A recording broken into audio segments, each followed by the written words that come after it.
حدیث پاک میں حضور نے ارشاد فرمایا، سرکار سے پوچھا گیا یا رسول اللہ صلی اللہ علیہ وسلم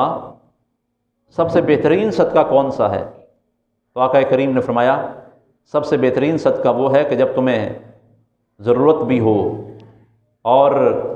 غربت و افلاس کا ڈر بھی ہو اور صحت مند بھی ہو، ایسی حالت میں کیا وہ صدقہ اللہ کی بارگاہ میں بہت پسندیدہ اور بہتر ہے۔ جب انسان کو غربت کا ڈر بھی ہے، مال بھی تھوڑا ہے اور انسان صحت کی حالت میں ہے، اور یہ حدیث پاک میں آتا ہے کہ جب انسان قریب الموت ہو جاتا ہے تو پھر وصیت کرے کہ میرا یہ مال فلاں کو دے دو، فلاں مسجد میں دے دو، فلاں مدرسے میں دے دو،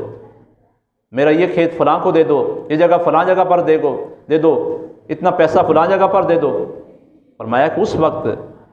وصیت کرنے کا فائدہ نہیں ہے، بلکہ اس سے پہلے جب صحت کی حالت ہے، غربت کا ڈر بھی ہے کہ غریب ہو جاؤں گا، فقیر ہو جاؤں گا، ایسے وقت میں کیا ہوا صدقہ اللہ کی بارگاہ میں بہت اجر اور ثواب کا باعث ہے۔